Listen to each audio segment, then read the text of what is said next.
Visakha వాజీ news కి స్వాగతం. నా పేరు మీనా కుంతల. ముందుగా వాజీ హెడ్లైన్స్ చూద్దాం. అక్రమంగా తొలగించిన కార్మికులను విధుల్లోకి తీసుకోవాలని డిమాండ్ చేస్తూ సిఐటియు నాయకులు లేబర్ కమిషన్ ఆదేశాలతో బేఖాతరు చేస్తే న్యాయ పోరాటం చేస్తామని హెచ్చరించిన వైరాజు.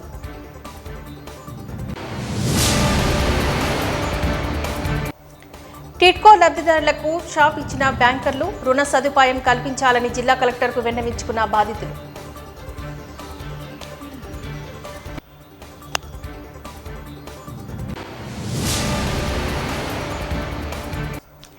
డిమాండ్ ఉన్న వ్యాపారులకు రుణాలు ఇవ్వాలి. ఎస్సీ కార్పొరేషన్ రుణాలపై విధి వినతి.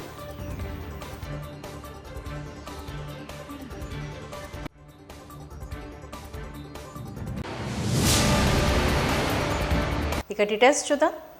లిటిల్ ఏంజల్ స్కూల్ యాజమాన్యం అక్రమంగా తొలగించిన కార్మికులను విధుల్లోకి తీసుకోవాలని కోరుతూ జీవీఎంసీ గాంధీ విగ్రహం వద్ద నిరసన కార్యక్రమాన్ని చేపట్టారు. ఈ సందర్భంగా సిఐటియు నాయకులు వైరాజు మాట్లాడుతూ చట్టవిరుద్ధంగా తొలగింపులకు పాల్పడిన యాజమాన్యంపై కఠిన చర్యలు తీసుకోవాలని డిమాండ్ చేశారు. లేబర్ కమిషన్ ఆదేశాలను బేఖాతరు చేస్తూ లిటిల్ ఏంజల్ స్కూల్ యాజమాన్యం నిర్లక్ష్య వైఖరి ప్రదర్శించుట అనేక అనుమానాలకి తావిస్తోందని వారు వాపోయారు.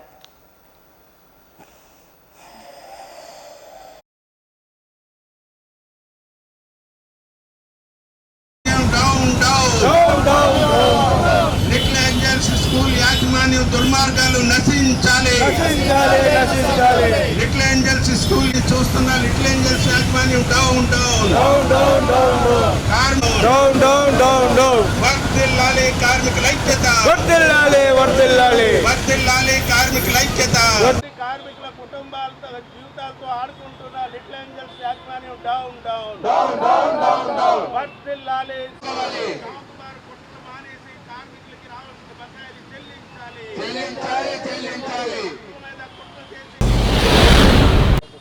పదిహేను మంది కార్మికులు గత అనేక సంవత్సరాలుగా వాళ్ళకి రావాల్సిన గ్రాడ్యుటీ అలాగే టర్మినల్ బెనిఫిట్స్ ఏవైతే ఉన్నాయో అవి చెల్లించాలని లిటిల్ ఏంజల్స్ స్కూల్ యాజమాన్యంకి ఎన్నిసార్లు విన్నపం చేసుకున్నా పట్టించుకునే పాపానికి పోవటం లేదు.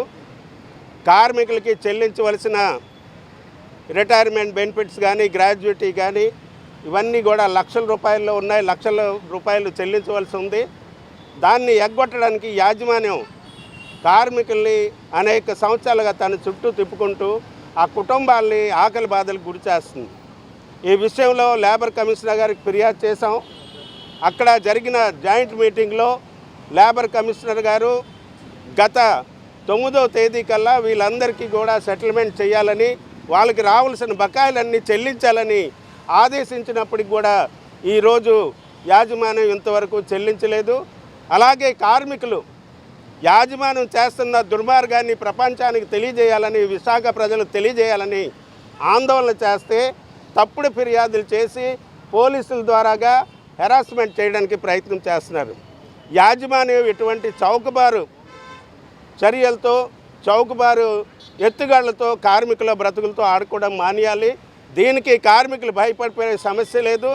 ఈ సమస్య పరిష్కారం చేసే వరకు మొత్తం విశాఖపట్నంలో ఉన్న ఈ స్కూల్స్ అన్నిటి దగ్గర మన ఆందోళన కార్యక్రమం జరుగుతుంది.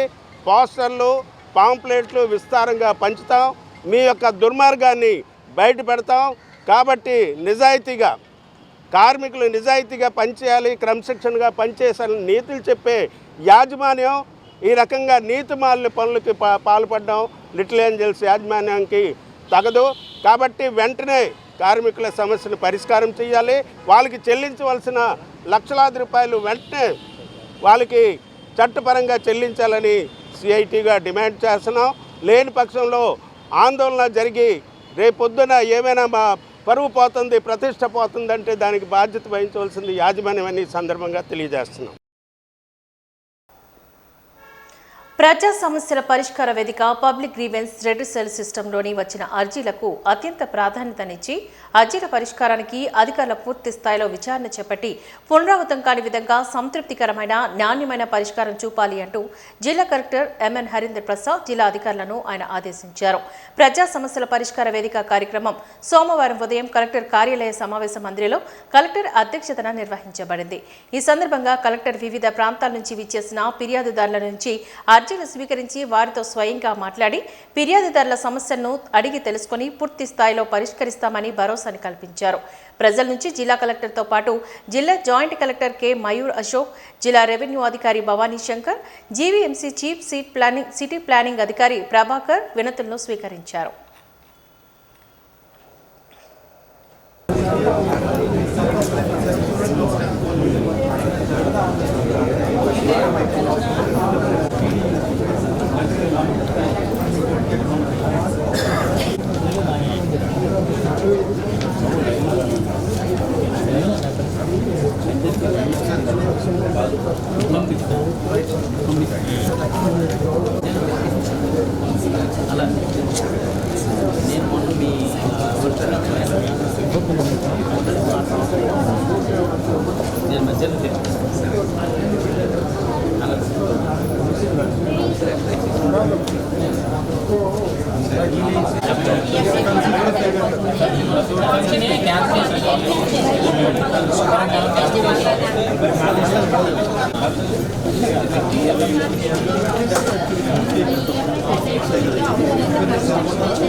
రాష్ట్ర ప్రభుత్వం ప్రతిష్టాత్మకంగా నిర్వహిస్తున్న ప్రజా సమస్యల పరిష్కార వేదిక పీజీఆర్ఎస్కు 73 వినతులు వచ్చాయని అదనపు కమిషనర్ డివి రమణమూర్తి పేర్కొన్నారు.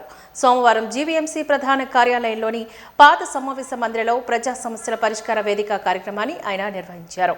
ఈ సందర్భంగా అదనపు కమిషనర్ మాట్లాడుతూ రాష్ట్ర ప్రభుత్వం ప్రతిష్టాత్మకంగా చేపడుతున్న ప్రజా సమస్యల పరిష్కార వేదిక కార్యక్రమానికి జీవీఎంసీకి సంబంధించి 73 అర్జీలు ఫిర్యాదులు స్వీకరించడం జరిగిందని తెలిపారు.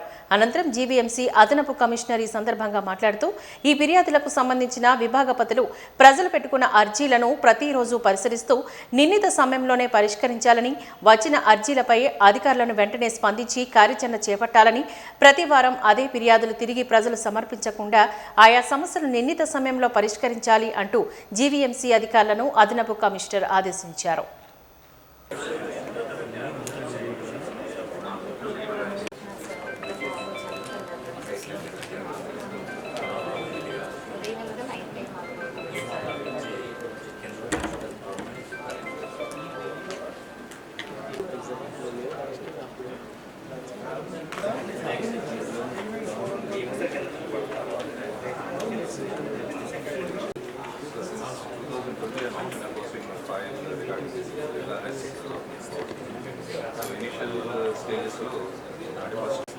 But later we have raised an RGS and I have actually submitted all the documents during the initial phase also that this is not an enrollment land, and we have paid the LRs subsequently what we got from the district collector. And now this RTS, after this RTS application and last 3 months of window ఇచ్చింది sir, January నుంచి 31st March ఆ window కూడా అయిపోయింది. This is the latest GO. But if I lose this window also, 2020 to now 2025, I mean, 31st March ఇచ్చాడు sir, 3 months అన్నాడు. But last time కూడా 3 months మొత్తం అయిపోయింది, మార్చి వరకు తిరుగుతూనే ఉన్నాను. ఇప్పుడు లక్కీగా ఇచ్చాడు కాబట్టి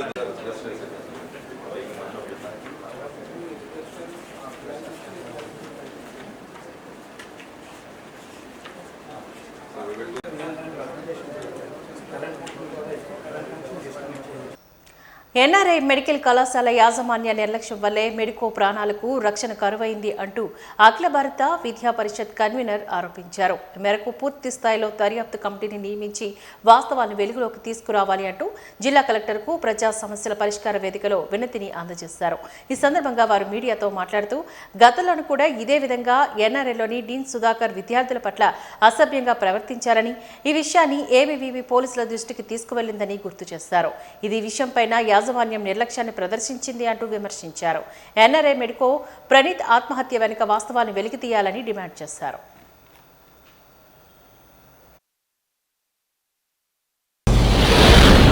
గత శనివారం ఎన్ఆర్ఐ మెడికల్ కాలేజీ తగరపలసలో ఉన్నటువంటి ఎన్ఆర్ఐ మెడికల్ కాలేజీ 4వ అంతస్తు పై నుంచి దూకి ప్రణీత్ అనే విద్యార్థి ఆత్మహత్య చేసుకోవడం జరిగింది.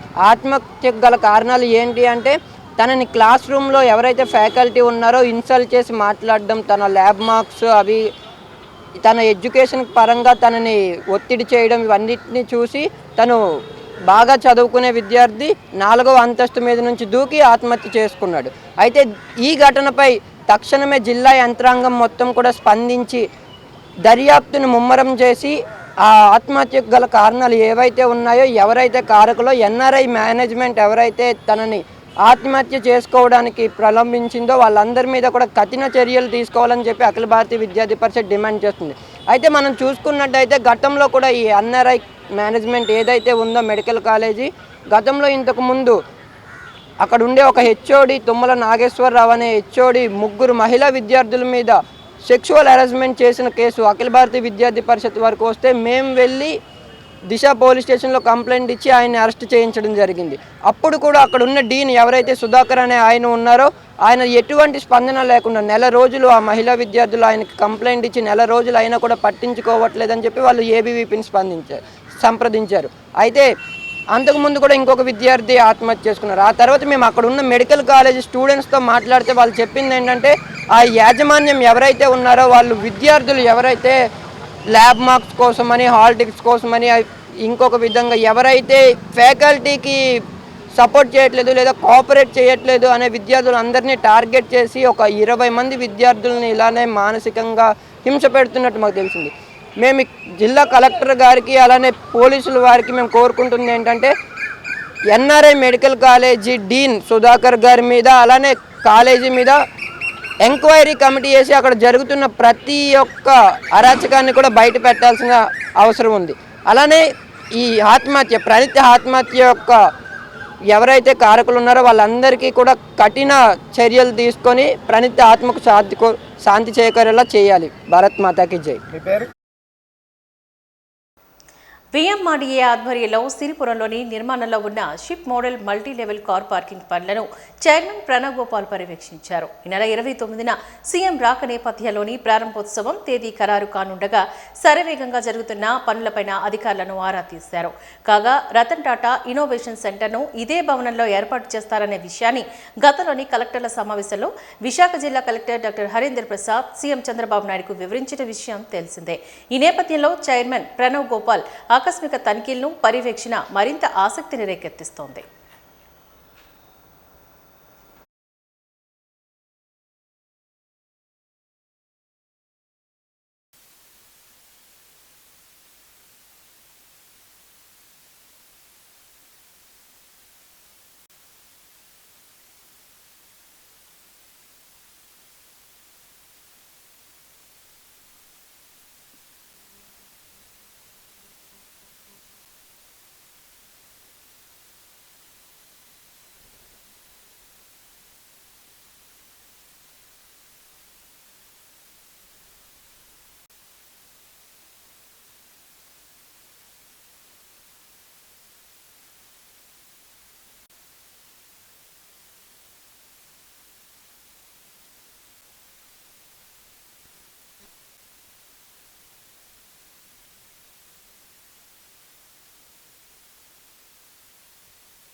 10 సంవత్సరాల క్రితం కేటాయించిన టిట్కో ఇళ్లకు సంబంధించి బ్యాంకర్లు లబ్ధిదారులకు 3,65,000 రూపాయలను 15 రోజుల్లోపు చెల్లించాలని ఆదేశాలు జారీ చేయడంపై వారు ఆవేదన వ్యక్తం చేశారు.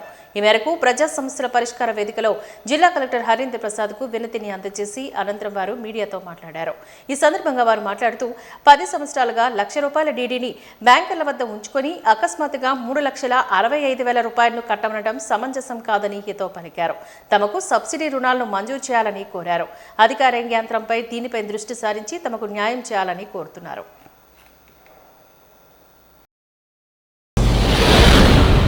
కూడా నా పేరు మీనా కుమారి అండి. మా చిన్న పిల్లలతో 2014లో నేను ఇల్లుల కోసం పెట్టాను. 2018లో నా సక్సెస్ అయ్యింది. ₹1,00,000 డీడీ కట్టమన్నారు. ₹1,00,000 డీడీ కట్టాను. అప్పుడు మాకేం లోను రిజిస్ట్రేషన్ కానీ ఏమీ అవ్వలేదు.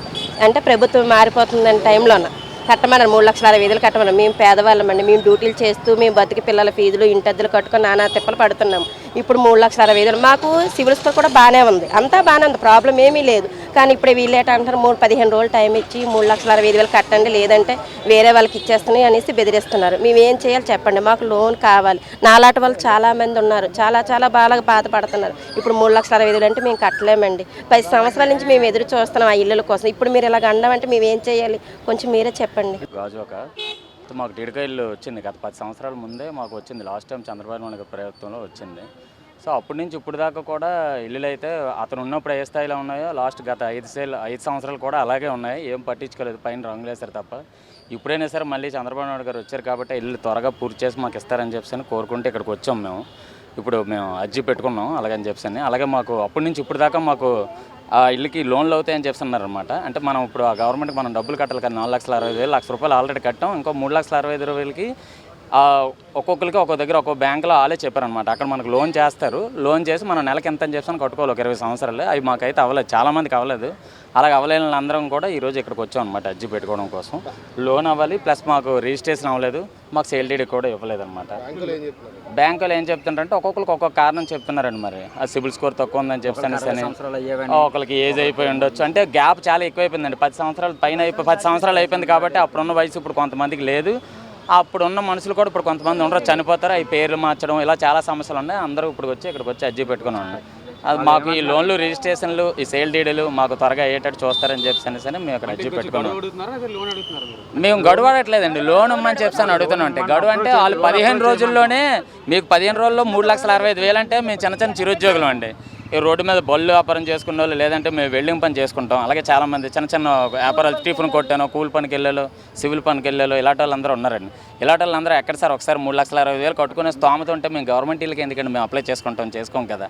గవర్నమెంట్ ఇళ్ళకి అప్లై చేసుకుంటే మేము ఫ్రీగా మాకు ఇల్లు ఇస్తామన్నారు. అలాగే ఈ లోన్లు అవన్నీ చేసి నెలకింత అని చెప్పి కట్టుకోమని ఆ సౌలభ్యం కల్పిస్తారని చెప్పి దపదపాలుగా కట్టుకోవచ్చు అని చెప్పి మేము లోన్ అయితే అందు గురించి అండ్ మాకు పట్టా ఉంది కదండి. పట్టా షూరిటీ గవర్నమెంట్ ఇచ్చిన ఇల్లే మాదే ఉంది కదా. గవర్నమెంట్ మాకు ఇల్లు ఇచ్చింది కదా, ఆ ఇల్లు తాలూకు పట్టాలేనండి మాకు షూరిటీ.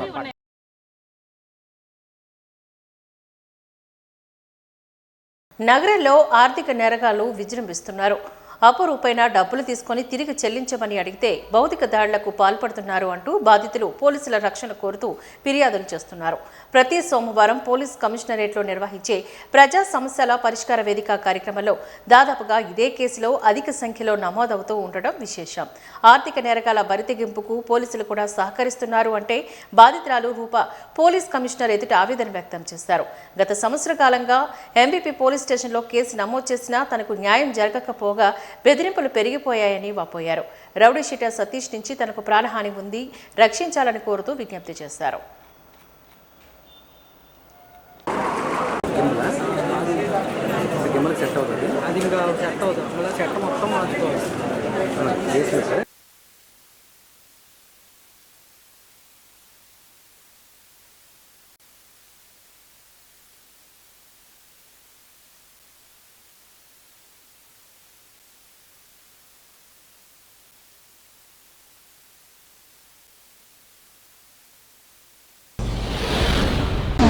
ఇలా ఒక అతనికి అప్పించాను 1 year బ్యాక్.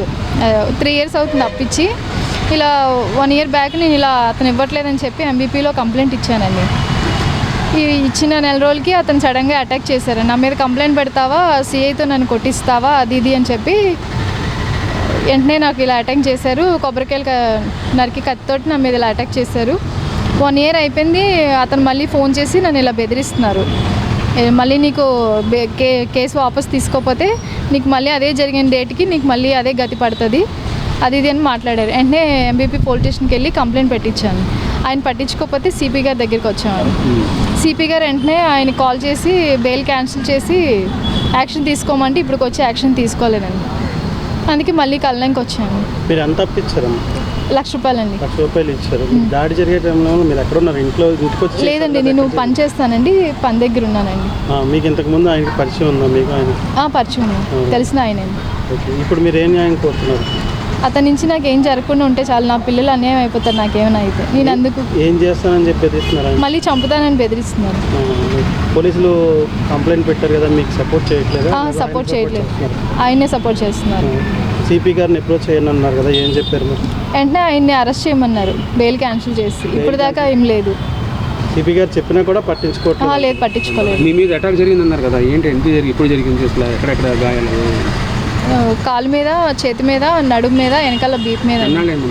సంవత్సరం అవుతుందండి, రేపు 5వ నెల 3వ తారీఖు. లాస్ట్ ఫైనల్ కరెక్ట్గా ఎప్పుడు వచ్చింది మీకు? మొన్న లాస్ట్ 12వ తారీఖున వచ్చిందండి. ట్రాన్సాక్షన్ కావాలండి.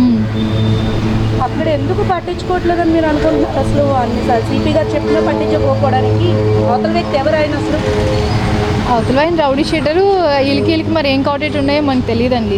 1 year క్రితం డబ్బుల కోసం కేసు పెట్టింది. మళ్ళీ అసలు ఏంటినని కూడా ఇలా కంప్లైంట్ పెట్టినప్పుడు ఏం జరిగింది ఏంటని తెలుసుకోకుండా తప్పుగా మాట్లాడుతున్నారు. ఇద్దరి వైపు తప్పు ఉంటుంది, ఒకరి వైపే తప్పు ఉంటుంది కదా అన్నట్టు మాట్లాడుతున్నారు. సిఐ గారు, ఎంబీపీ సిఐ గారు. పేరు మురళి గారు. ఓకే, ఇప్పుడు మీరు అప్పిచ్చేటప్పుడు ఆయన రిటర్న్ డాక్యుమెంట్స్ అవి తీసుకున్నారా? నేనేం తీసుకోలేదండి, తెలిసిన ఆయనని ఇచ్చానండి. ఓకే, మీకు ఇంత తెలిసినప్పుడు మరి ఆయన రౌడీ షీటర్ అనే విషయం తెలియదండి. అతను పైలెన్స్ తిప్పుతాడని తెలిసిందండి. నేను కావాలంటే 20,000 తీసుకున్నానండి. అదే టైంలో నేను ఇచ్చేసాను. ఆయనకి కావాలంటే నాకు హెల్ప్ చేశారు కదా, నేను హెల్ప్ చేశానండి. ఇవ్వడం మానేసి అది ఏదేదో అడుగుతుంటే నేను ఇంకా కంప్లైంట్ చేశానండి. Rowdy sheeter. Rowdy sheeter. ఆయన పేరు సతీష్ అండి. ఇంతకుముందు ఎప్పుడైనా జైలుకి వెళ్ళి వచ్చింది కదా, దాఖలా ఉన్నాయా? మీకు ఐడియా ఉందా? తర్వాత వెళ్ళారండి ఏదో కేసు మీద, కానీ నాకు ఐడియా లేదు. అప్పుడు తెలియదు మీకు ఇంకా? ప్రస్తుతం ఆయన ఏం చేస్తున్నాడు, ఎక్కడ ఉంటాడు, ఆయన పేరు ఏంటమ్మా? ఎంబీపీలో ఉంటారండి, గజరాజా ప్యాలెస్ దగ్గర. ఆయన ఇల్లు అక్కడ? ఇల్లు. పేరేంటన్నారు? సతీష్ అండి. ఏం చేస్తుంటాడమ్మా ఆయన? ప్రస్తుతం ఏం చేస్తున్నాడు? ప్రస్తుతానికి ఖాళీయేనండి. ఓకే, ఉన్నారు. గత ప్రభుత్వ హయాంలో జరిగిన అట్రాసిటీ దాడులకు నిరసనగా దళితుల కూటమి ప్రభుత్వం గెలిపిస్తే ఇప్పుడు కూడా మాపై దాడిలేనా అంటూ విదసం నేతలు ప్రశ్నించారు. ఈరోజు కలెక్టర్ కార్యాలయం వద్ద విదసం సహాయ కన్వీనర్ జాజి ఓంకార్ మీడియాతో మాట్లాడారు. మరణించిన విద్యుత్ కార్మికులకు నష్టపరిహారం అడిగినందుకు గాను మల్లాం గ్రామాన్నే వెలిపిస్తే అక్కడ చట్టం ఉందా అని ప్రశ్నించారు. తక్షణమే కుల వెల్లి దోషులపైన ఎఫ్ఐఆర్ నమోదు చేసి జైలుకి పంపాలి అంటూ డిమాండ్ చేశారు. సోడాదాసి సుధాకర్ మాట్లాడుతూ డిప్యూటీ సీఎం పవన్ కళ్యాణ్ వెంటనే మల్లాం గ్రామాన్ని సందర్శించాలని, సమస్య పరిష్కారం కోసం ఇరు వర్గాలతో సంప్రదించాలని డిమాండ్ చేశారు. ఈ కార్యక్రమంలో డి నిర్మల, కస్తూరి, వెంకట్రావు, బొడ్డు కృష్ణ, మణి తదితరులు పాల్గొన్నారు.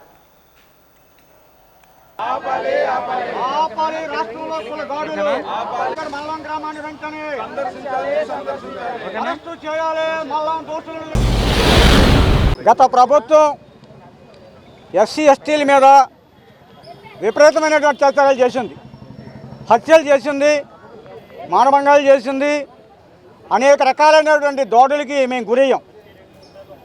ఈ అట్రాసిటీ దాడులకు వ్యతిరేకంగా కూటమి ప్రభుత్వాన్ని మేము గద్దెనెక్కించాం.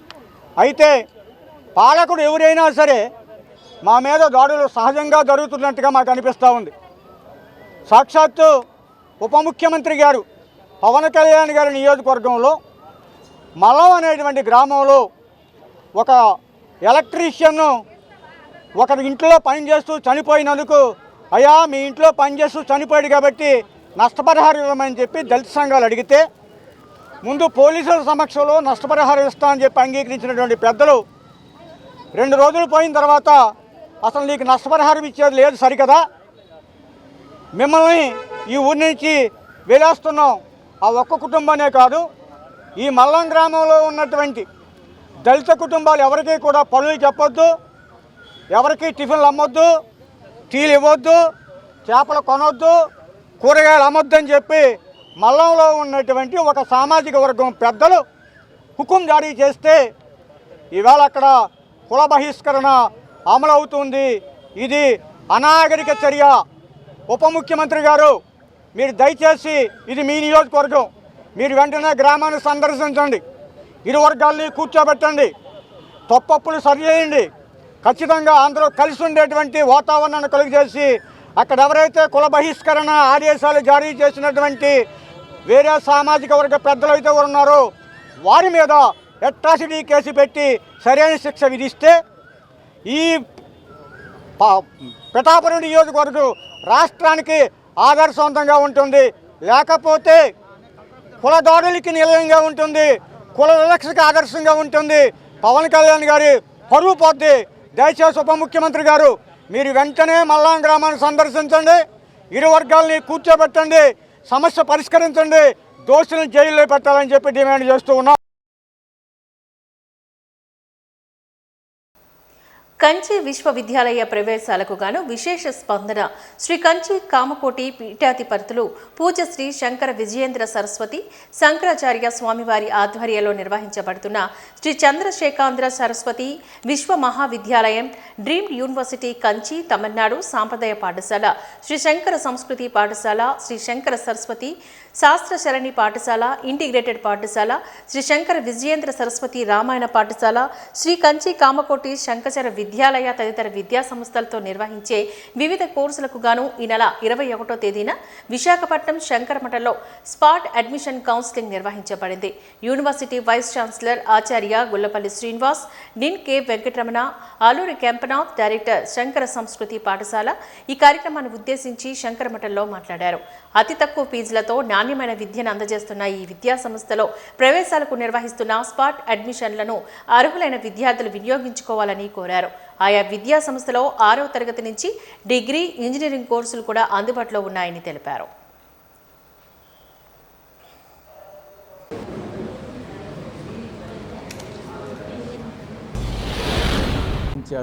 మన ప్రియతమ ప్రధానమంత్రి గారు శ్రీ పివి నరసింహారావు గారి చేతుల మీదుగా మన యూనివర్సిటీ డీమ్ టు బి యూనివర్సిటీని ఆవిష్కరించడం జరిగింది.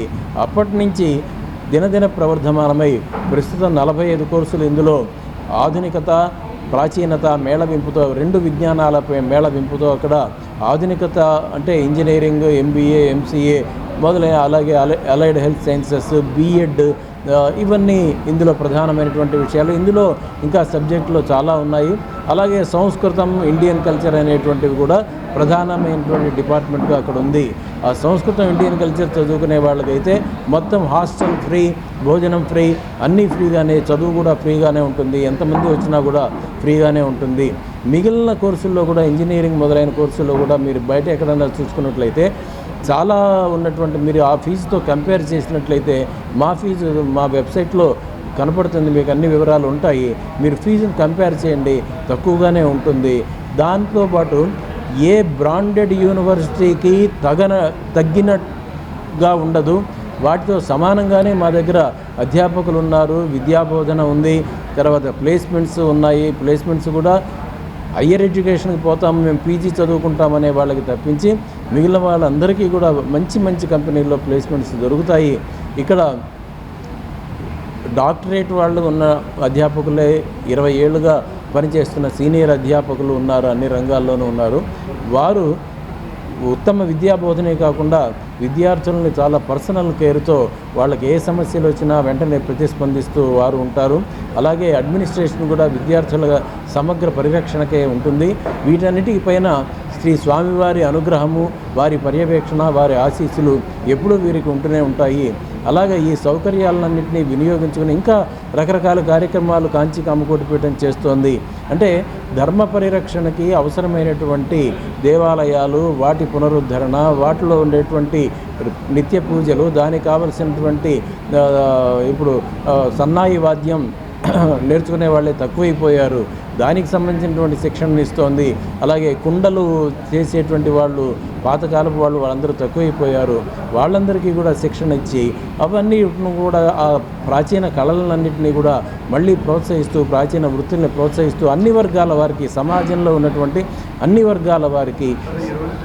Admissions are open at Sri Chandrasekharendra Saraswati Vishwa Mahavidyalaya, deemed to be University, Kanchipuram. ఇక్కడ అప్లికేషన్స్ ఆర్ అవైలబుల్ ఆన్లైన్. అందరూ ఆన్లైన్లో అప్లై చేసుకోవచ్చును. There is no application fee for anybody. And we encourage students who are coming from who are interested in sports and cultural activities also.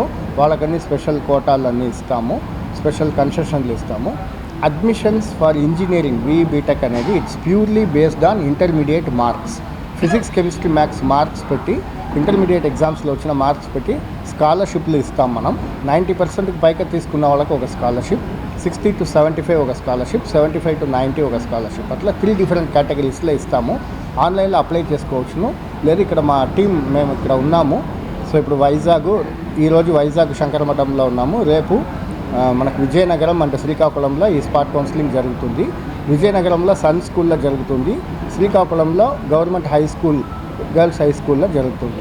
So interest అయిన వాళ్ళు మమ్మల్ని you can come and meet us and you can do spot counselling and కొన్ని కోర్సెస్కు admissions and then we're giving all the details regarding courses and hostel facilities. So please visit us and then get all the details about the university and join us. Please visit www.kanchiuniv.ac.in for further details. Shri Shankara సంస్కృతి పాఠశాల తిరుపతిలో ఉంటుంది. ఇది మన పూజ్య శంకరాచార్యులు గారు 2018లో start చేశారు. దీని ఉద్దేశం ఏంటంటే మోడర్న్ ఎడ్యుకేషన్తో పాటు పర్సనాలిటీ డెవలప్మెంటు, మన సాంస్కృతిక భావనాలతో పాటు పెరగాల పిల్లలుని అనే ఉద్దేశము. ఇందులో అకాడమిక్స్ పరంగా చూస్తే, అకాడమిక్స్ పరంగా వాళ్ళ ఇంటర్మీడియట్ చదువుతో పాటు NEET coaching, JEE mains coaching, law examination CLAT అనే కోచింగ్లు, సిఏ ఫౌండేషన్ కూడా మేము కోచింగ్ ఇస్తాము. Cultural values, holistic development, Bhagavad Gita, కొంత మ్యూజిక్, ఇవన్నీ కూడా వాళ్ళకి నేర్పిస్తున్నాము. ఇక్కడ మన ఆంధ్రప్రదేశ్ రికగ్నైజ్డ్ కాలేజ్ నుంచి వాళ్ళకి ఎంపీసీ, బైపీసీ, ఎంఈసీ, సిఈసీ కోర్సులన్నీ కూడా ఉంటాయి. అండ్ ఈ కాంపిటేటివ్ ఎగ్జామ్స్కు ట్రైనింగ్లు కూడా ఉంటాయి. ఈ అడ్మిషన్స్ 10th చదివిన బ్రాహ్మణ యువకులకు మటుకే ఈ అడ్మిషన్స్ మేము ఇస్తున్నాము. ఉపనయనమైన బ్రాహ్మణ యువకులు మమ్మల్ని కాంటాక్ట్ కావచ్చు. మా సైట్ కూడా ఒకటి ఉందండి, ssp.tirupati.com, www.ssp.tirupati.comలో కాంటాక్ట్ కావచ్చు. లేకపోతే 9491305868లో కూడా మమ్మల్ని సంప్రదించవచ్చు. విశాఖ గాయని గాయకుల సాంస్కృతిక సేవా సంఘపు ఆధ్వర్యంలో శ్రీమతి వెంకట శేషారత్నం జ్ఞాపకార్థం పలు సేవా కార్యక్రమాలు చేపట్టినట్లుగా సంఘ సభ్యులు డి నాగేశ్వరరావు తెలియజేశారు. విశాఖలో చేపట్టిన ఈ కార్యక్రమంలో భాగంగా ఆమె చిత్రపటానికి పూలమాల వేసి ఘన నివాళులర్పించారు. ఈ సందర్భంగా వారు మాట్లాడుతూ మెగా రక్తదాన శిబిరాన్ని నిర్వహిస్తున్నట్లుగా తెలిపారు. స్వచ్ఛందంగా వందలాది మంది శిబిరంలో పాల్గొన్నారంటూ వెల్లడించారు.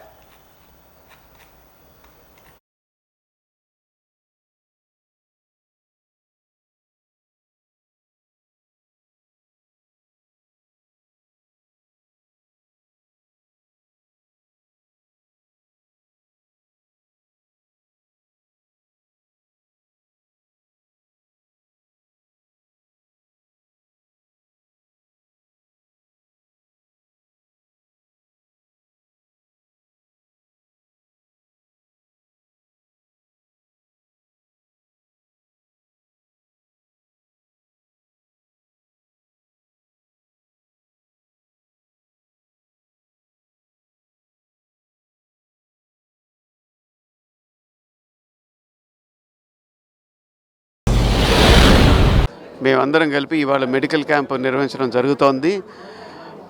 మా పట్టం వెంకటేష్ గారి శ్రీమతి అయినటువంటి కీర్తిశేషులు వెంకటశేషారత్నం గారి జ్ఞాపకార్థం ఈ మెడికల్ క్యాంప్ ఇక్కడ నిర్వహించడం జరిగింది. ఇందులో వైద్య శిబిరం ఏర్పాటు చేయడంతో పాటు డాక్టర్స్, హార్ట్ స్పెషలిస్టులు, అలాగే ఐ స్పెషలిస్టులు, గైనకాలజిస్టు, క్యాన్సర్ సంబంధించినవి, అలాగే షుగర్, జనరల్ చెకప్స్ అన్నిటికీ కూడా వైద్య రంగం నుంచి వైద్యులు ఇక్కడికి వచ్చి ఉచితంగా చేయడం అనేది విశేషము. మాకు సహాయపడుతున్నందుకు వైద్యులకి ప్రత్యేక ధన్యవాదాలు తెలియజేస్తూ, అలాగే గాయకులు అనేక మంది రోజు కార్యక్రమం వీక్షిస్తున్న ప్రజలు కూడా వచ్చి ఈ క్యాంపుని సక్సెస్ఫుల్ చేస్తున్నారు. దాదాపుగా 100 మంది రావడం మాకెంతో ఆనందం. అలాగే ఈ మెడికల్ క్యాంప్స్ మెగా లెవెల్లో కూడా చేయాలని ఇది మాకు ఉత్తేజాన్ని ఇస్తుంది. ఇంకా మెగా లెవెల్లో విశాఖ గాయకుల సంఘం ఇంకా చేస్తుందని. లాస్ట్ టైం బ్లడ్ క్యాంప్ కూడా చేశాము. అలాగే అనేక మెడికల్ మరియు సంగీతపరమైనటువంటివి, సాహిత్యపరమైనటువంటివి ఇలా చేయాలని మా ఉద్దేశం. మీ మీడియా ద్వారా మరికొంతమందికి తెలియజేస్తారని ఆశిస్తూ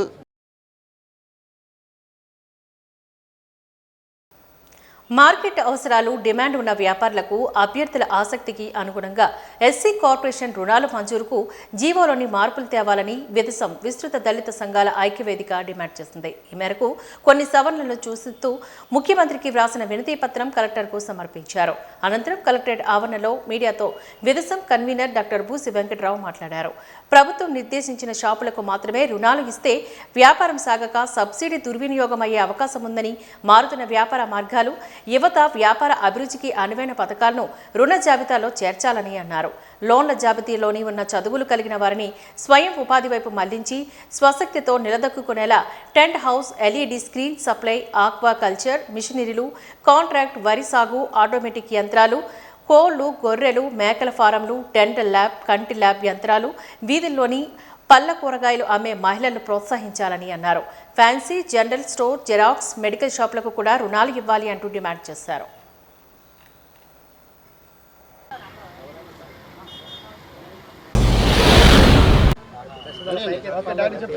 గత ప్రభుత్వ హయాంలో 5 సంవత్సరాల పాటు మూతపడినటువంటి ఎస్సీ కార్పొరేషన్ని ఇవాళ మళ్ళీ తిరిగి తెరుస్తూ కూటమి ప్రభుత్వం ఎస్సీ కార్పొరేషన్ నుండి దళిత యువకులకు ఫైనాన్షియల్ సపోర్ట్ స్కీమ్ని విడుదల చేసింది.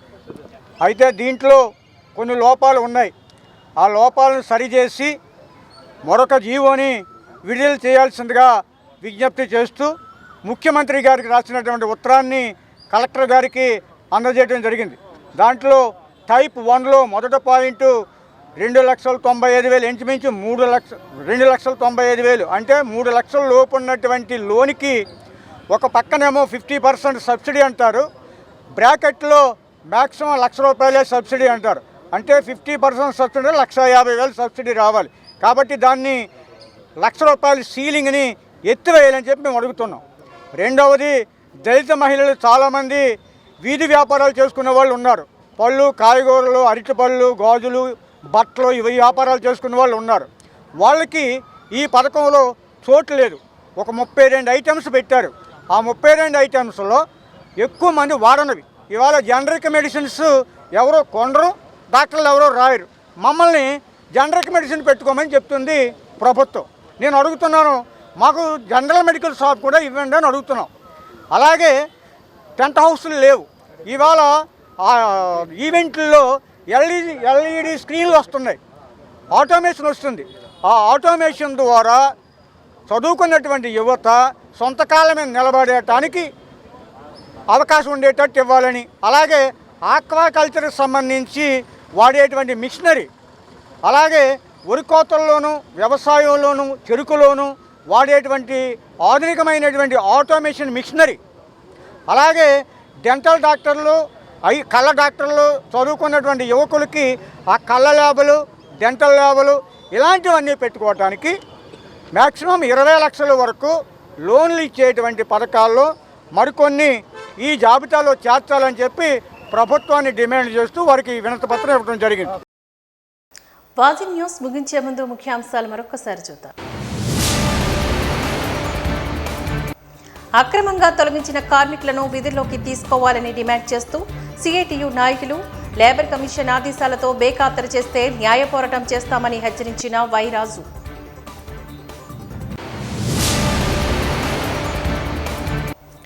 టిడ్కో లబ్ధిదారులకు షాక్ ఇచ్చిన బ్యాంకర్లు, రుణ సదుపాయం కల్పించాలని జిల్లా కలెక్టర్కు విన్నవించుకున్న బాధితులు.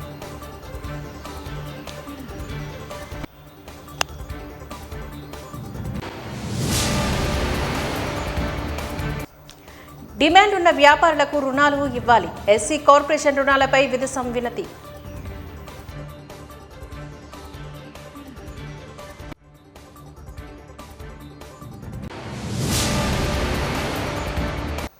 వాజింగ్ న్యూస్ ఇంతటితో సమాప్తం. నమస్కారం.